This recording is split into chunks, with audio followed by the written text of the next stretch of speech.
I, 27, female, have always known I had lived in my sister Sarah's, 29, female, shadow. It's been like that for as long as I can remember. Growing up in suburban Massachusetts, Sarah was the perfect daughter, straight A's, cheerleading captain, and homecoming queen. My parents, both successful attorneys, were her biggest fans. They constantly praised her accomplishments, making sure I knew that Sarah was the one going places. She went on to work in marketing in Boston, and every milestone she reached was celebrated like she had won an Olympic gold medal. I wasn't like that. I wasn't the star of the family, and I learned early on that my accomplishments, graduating from nursing school and becoming a pediatric nurse, were good, but not good enough. Still, I loved what I did, even if it didn't bring the kind of attention Sarah got. I loved helping children and knowing that my work made a real difference. But it didn't matter how fulfilling it was for me. To my parents, I'd always be the other or the lesser daughter, the one who didn't quite measure up. Things started to change for me 2 years ago when I met James. He's a pediatric oncologist, and we connected during my residency. We clicked instantly. James is kind and patient and shares my passion for helping children. Last month, he proposed to me during a weekend trip to Cape Cod. It was perfect. The ring he gave me wasn't flashy, far from it. It was an heirloom from his grandmother, simple but filled with sentimental value. I loved it. Meanwhile, Sarah had been dating Marcus, a finance executive, for 4 years. For the past 2 years, she had been dropping hints about marriage. She would show our mom different engagement ring designs and not so subtly mention that Marcus was looking at rings. Everyone in our family, including Sarah, thought she would be the first to get married. After all, she had always been the golden child. And I think she believed marriage was just another box she'd check off after reaching certain career milestones. When James and I announced our engagement, Sarah's reaction was strange. She congratulated us, but quickly shifted the conversation to her recent promotion as if our big news wasn't important. Still, I figured she was just surprised. Maybe she hadn't expected me to get engaged first. My parents, however, seemed thrilled and even offered to host an engagement party at their house. I was excited and hopeful that maybe this party could be a moment where the weird tension between Sarah and me would dissolve. The engagement party was last weekend, and I'll never forget what happened. At first, things were going well. Friends, family, and some of James's colleagues came to celebrate. Sarah seemed like she was finally warming up to the idea of me getting married first. She made polite small talk, complimented the decorations, and even asked about our wedding plans. But as the evening went on, things changed.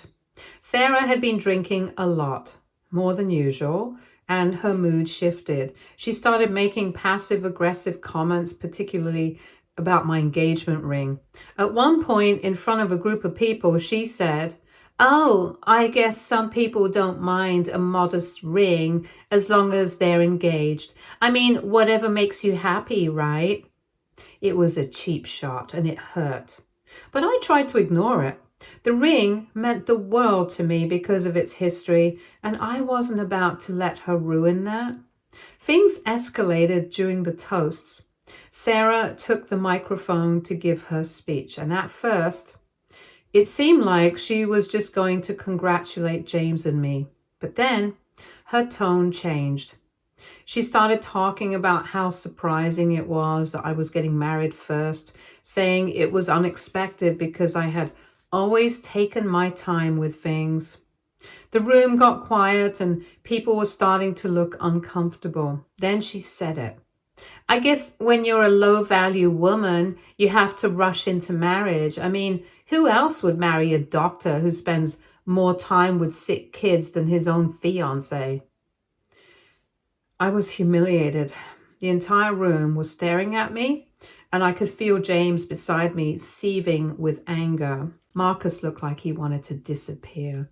Sarah just stood there, smirking as if she had won some twisted competition. That's when I snapped. See, 2 months earlier, Sarah's ex-boyfriend from college had reached out to me. He had heard through mutual friends that I was getting engaged and wanted to catch up.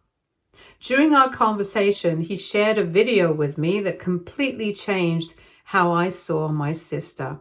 In the video, Sarah, visibly drunk, admitted to cheating on him with his best friend and stealing money from their shared apartment fund to buy designer clothes. It was filmed 6 years ago, and I never planned to do anything with it, but as I stood there feeling completely torn down by my own sister at what was supposed to be my celebration, I couldn't hold back. I connected my phone to the Bluetooth speakers and played the video. The room went silent as Sarah's voice filled the space, confessing to her infidelity and theft. You could hear a pin drop. Marcus, who had been standing off to the side, quietly walked out of the room without saying a word. Sarah, pale and in shock, burst into tears and ran out as well. My parents were stunned.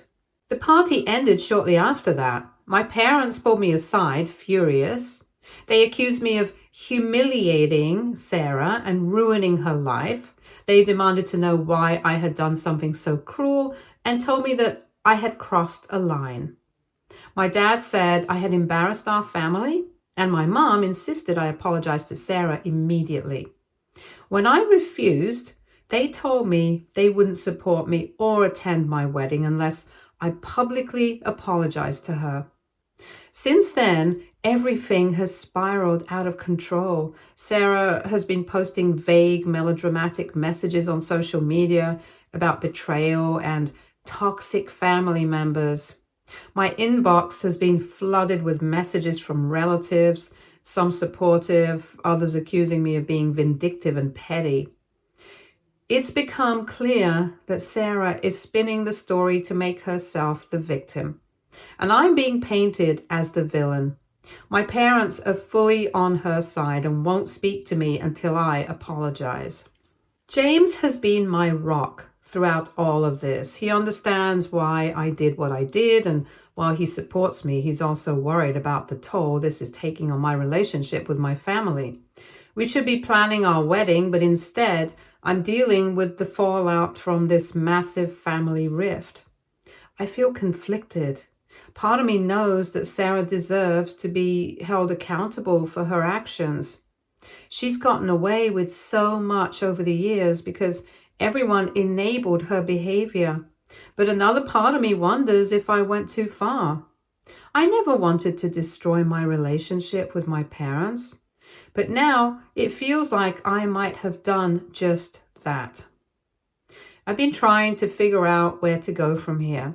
James and I are still planning our wedding, though it's hard to feel excited about it with everything going on. We're supposed to be celebrating our engagement, but instead, I'm left picking up the pieces of a family that feels irreparably broken. My parents have made it clear that if I don't apologize, they won't be a part of my wedding or my life, it seems. But how can I apologize when I know Sarah's behavior is the real issue? How can I sweep everything under the rug and pretend that she hasn't hurt so many people, including me? Sarah's been silent since the party, except for the social media posts. She hasn't reached out to me directly, and I doubt she will. She's never been one to admit when she's wrong, and I'm starting to wonder if she ever will. Marcus hasn't spoken to her since the party, according to mutual friends, and I have no idea what's going to happen with their relationship. My parents, of course, are trying to spin it like I'm the one who's ruined everything.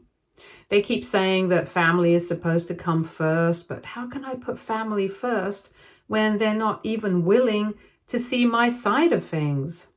At this point, I'm not sure what the future holds.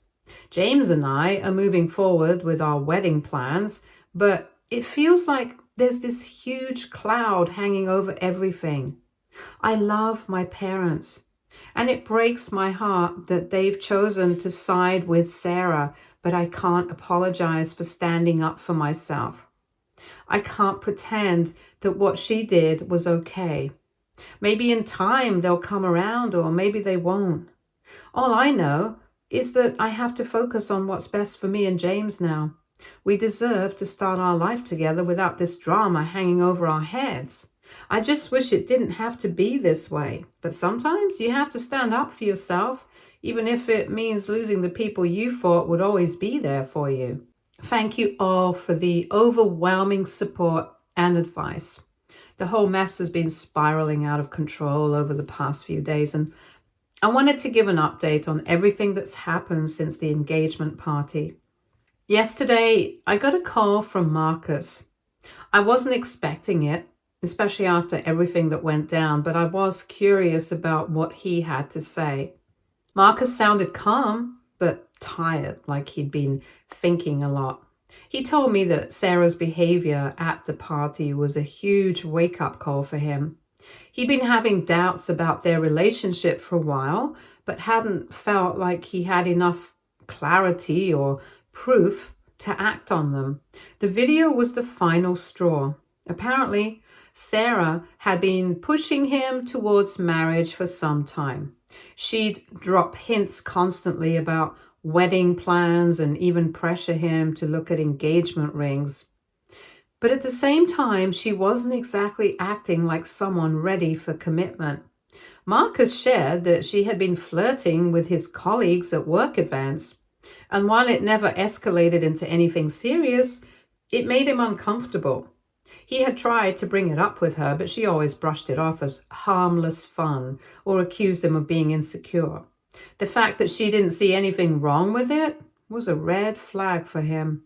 And after the party, he realized it was time to walk away. Marcus told me he had broken up with Sarah and had already moved out of their apartment. He seemed relieved, even though it was clear he was still processing everything. He admitted that he had a nagging feeling that things weren't right for a while. But it wasn't until the video and Sarah's public meltdown that he finally accepted the truth. He thanked me for exposing what kind of person Sarah really was, saying that it gave him the clarity to end a relationship that wasn't working. He seemed at peace with his decision, and honestly, I was glad for him. But while Marcus was moving forward, my parents were doing the opposite. My mom called later that day, and the conversation didn't go well. She told me that Sarah had been crying herself to sleep and had to take time off work because of anxiety. According to Mom, Sarah was devastated, and it was all because of me. They were furious that I had humiliated her in front of everyone, and now they expected not only a public apology, but also for me to help rebuild Sarah's reputation. Mom even suggested that I tell everyone the video was taken out of context, that Sarah hadn't really meant what she said and it was just a mistake from her younger years. She wanted me to downplay the whole thing as if it were just a misunderstanding. But there was no way I was going to lie to protect Sarah, not after everything she had done. It's beyond frustrating that my parents are still so focused on protecting Sarah's image, refusing to acknowledge her role in the situation. They're still treating her like the golden child who can do no wrong, while I'm expected to clean up the mess. To make matters worse, Sarah's ex from college, the one from the video, reached out to me after hearing about what happened through mutual friends. He was appalled by Sarah's attempts to cover it up. Apparently, she had contacted him, begging him to claim that the video was fake. He refused, of course, and told me he stands by what he said in the video. He even offered to talk to my parents on my behalf to set the record straight, though I doubt it would make a difference. My parents are so deep in denial that I don't think anything could change their minds right now. During all this chaos, James and I have decided to move forward with our wedding plans. We found a beautiful venue on the North Shore for the next spring. It's everything I've always dreamed of. Charming, intimate, and perfect for the kind of celebration we want. I've also made a decision that was really hard but feels right given the circumstances. I've asked my best friend to be my maid of honor instead of Sarah. That choice wasn't easy, but after everything that's happened, I don't feel like I can trust Sarah to be by my side on such an important day. I need people around me who truly support me, and right now, that's not her. Some of our relatives have already confirmed that they're attending the wedding, even if my parents stick to their boycott. That's been a huge relief because honestly, I was terrified that I'd end up with an empty guest list. James's parents have also been incredibly supportive. They've even offered to help with planning if my parents continue to hold out. It's been a comfort to know that we have people in our corner, even if my own parents aren't among them. Despite all of this, the emotional toll is starting to weigh heavily on me. I've been so torn between standing up for myself and the sadness of potentially losing my family. James has been my rock through everything, but even he can see how much it's affecting me. I've decided to start seeing a therapist to help me work through everything. My first appointment is tomorrow, and I'm hopeful it will help me sort out my feelings. I don't regret standing up to Sarah. She's gotten away with too much for too long. And it was time someone held her accountable for her actions, but the thought of a long-term estrangement from my parents is hard to bear. I always imagined them being there for my wedding, walking me down the aisle, sharing in the joy of the day. Now that image feels like it's slipping away, and I'm trying to come to terms with that. James has suggested eloping to avoid all the drama, and while I understand where he's coming from, I'm not ready for that. I've always dreamed of having a traditional wedding with my family by my side, and part of me is still holding out hope that they'll come around. But at the same time, I'm starting to realize that I need to focus on what makes me happy, not on living up to the expectations of a family that refuses to see reason. For now, I'm taking things one day at a time. I'm moving forward with the wedding plans, leaning on the people who are supporting me and trying to process everything that's happened. It's not easy, and the path ahead feels uncertain, but I'm determined to find my own way through this. Even if it means walking down the aisle without my parents, I know that I have James by my side, and that's what matters most. Things have escalated far beyond what I ever could have imagined. A few days ago, Sarah's ex-boyfriend's wife found out that Sarah had been reaching out to him, trying to convince him to deny the authenticity of the video. Apparently, Sarah had been persistent, practically begging him to lie and say the video wasn't real. But what really shocked me was what came next. Sarah had gone as far as to offer to make it worth his while if he agreed to help her cover up her lies. Well, the wife wasn't having any of it. She wasn't about to let Sarah manipulate her husband instead of keeping quiet. She took screenshots of Sarah's messages and shared them in our extended family's group chat. It was a bombshell. The chat exploded into chaos as family members read Sarah's desperate attempts to cover up her past. The worst part was seeing just how far Sarah was willing to go to protect herself, with no regard for anyone else. As the messages circulated, everyone was stunned. My aunt, who's always been one of the more level-headed, calm people in the family, finally spoke up. She revealed that she had witnessed Sarah's manipulative behavior for years, but had chosen to keep quiet to avoid family drama. Apparently, Sarah had been pulling stunts like this for a long time. My aunt shared that Sarah had taken credit for other people's achievements in the family and even spread rumors about cousins who outshone her in school or work. It was eye-opening to see just how many family members had stories about Sarah's manipulations. I'd always known she was favored by my parents, but I had no idea how deeply this pattern ran. People shared story after story about Sarah's selfishness and entitlement, yet no one had ever dared to confront her directly. It was like my parents had set the standard that Sarah was untouchable, and everyone followed suit to avoid rocking the boat. Even after this revelation, my parents still refused to acknowledge what Sarah had done. Instead, they doubled down on their position. A couple of days after the screenshots came out, my parents finally reached out to me again. But instead of the apology or understanding I was hoping for, they hit me with an ultimatum.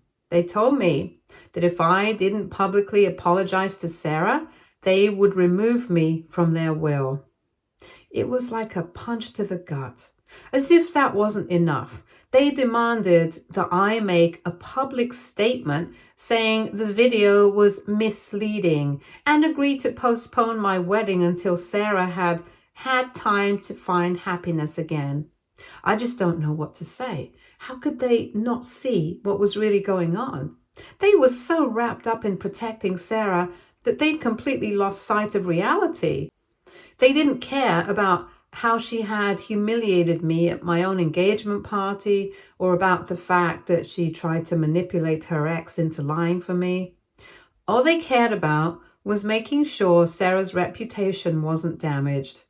It was like they were blind to the truth, refusing to see their precious golden child for who she really was.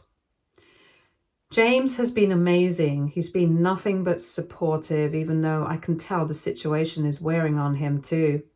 His colleagues at the hospital have been great as well. In fact, several of them decided to withdraw from a medical conference where Sarah's marketing firm was handling the PR. They didn't want to be involved with anything associated with Sarah after hearing what happened. Apparently, this decision caused problems for her at work, and now she's accusing me of sabotaging her career. The irony is, I hadn't even spoken to anyone at her firm. But of course, in Sarah's mind, everything bad that happens to her is somehow my fault. Meanwhile, Sarah has been playing the victim online. She's been posting more cryptic messages about family betrayal and how people should rise above pettiness. It's clear she's enjoying the attention, framing herself as the wronged party in all of this. She still hasn't reached out to me directly, and I doubt she ever will. She's too busy spinning the narrative that I'm the villain to even consider taking responsibility for her actions. I had a long conversation with my dad, hoping we could finally talk things through, but it was heartbreaking. He told me that family is everything, and by refusing to apologize, I was the one tearing our family apart. He went as far as to say that Sarah had always been there for me and that I was repaying her by ruining her reputation and making her look bad in front of everyone. It felt like I was being gaslighted. No one was acknowledging the hurt Sarah had caused me. No one was standing up for me. Instead, it was like they expected me to sweep everything under the rug, to apologize and move on for the sake of keeping the peace. The conversation left me feeling even more conflicted than before. Part of me wanted to give in just to end the drama, but another part of me knew that doing so would only validate Sarah's behavior and reinforce the idea that she could do no wrong. I couldn't bring myself to apologize for something that wasn't my fault, not after everything she had done. James and I should be focusing on our wedding and moving forward with our lives, but instead we're stuck in this never-ending cycle of drama with my family. It's exhausting, and it's becoming increasingly clear to me that no matter what I do, I might never get the support from my parents that I've always wanted. The pressure to fix things with Sarah is crushing, but at this point, I'm starting to question whether it's even worth it. What's the point of trying to rebuild a relationship with someone who doesn't respect me? What's the point of trying to make peace with parents who refuse to see reason? I've spent so much of my life trying to live up to my parents' expectations, trying to be the good daughter, even in Sarah's shadow. But now I'm realizing that maybe it's time to let go of that. As much as it hurts to think about losing my parents, I can't keep sacrificing my own happiness to keep the peace.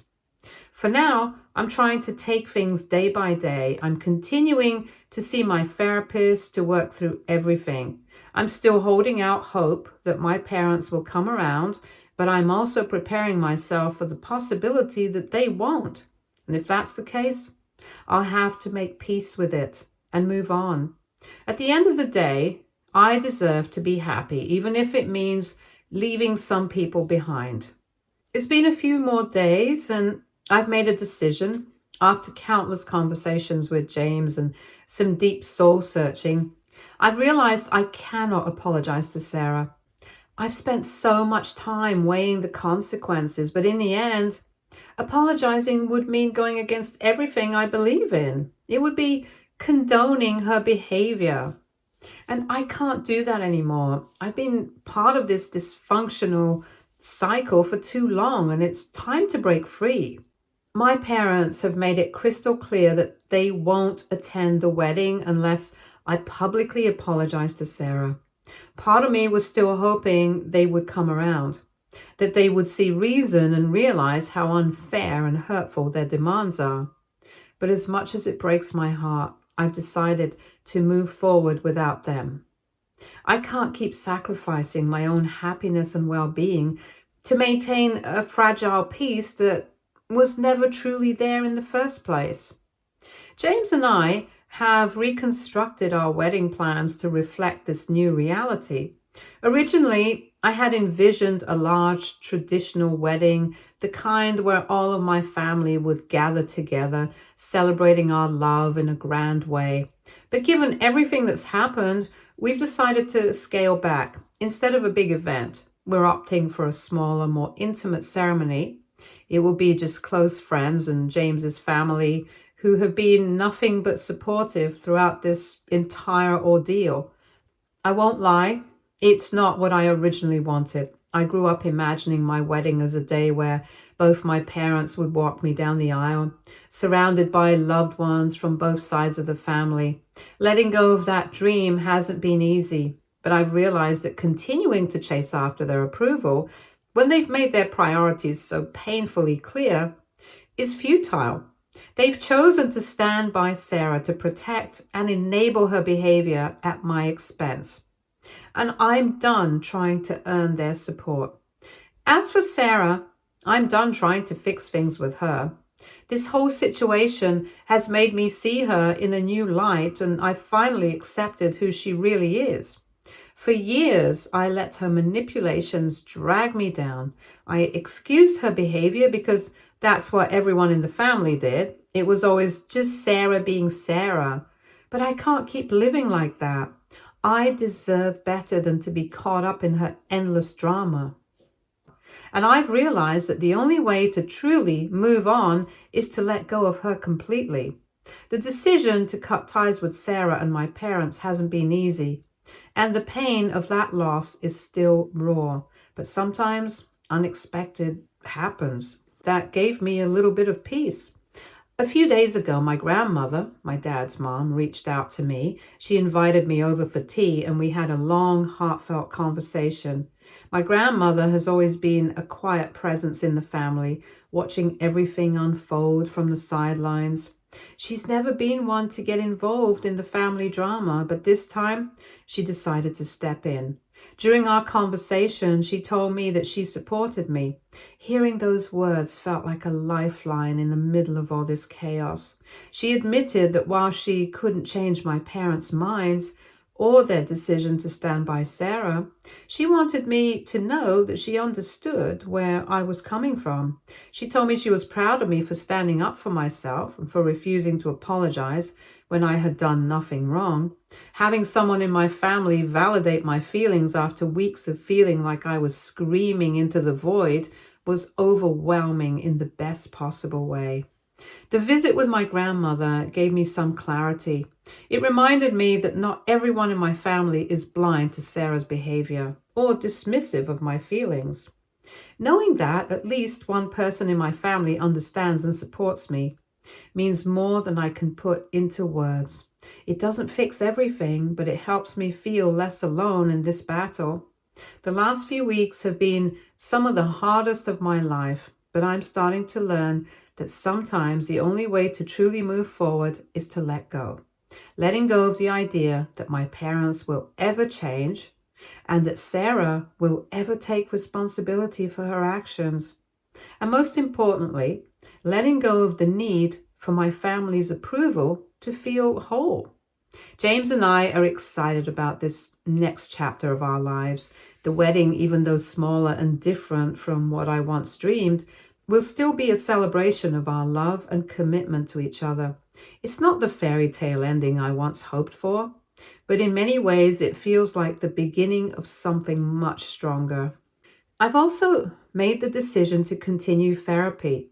I have realized I have some issues of my own and I could really use some professional help. The journey isn't over, and I know that I will have to face my parents and Sarah again. But for the first time in a long time, I feel like I'm on the right path. Thank you all for your support and advice throughout this ordeal. It's meant the world to me. I'm ready to move forward, focusing on my happiness, my relationship with James, and the future we're building together. Stay tuned for more stories from our girl relationships.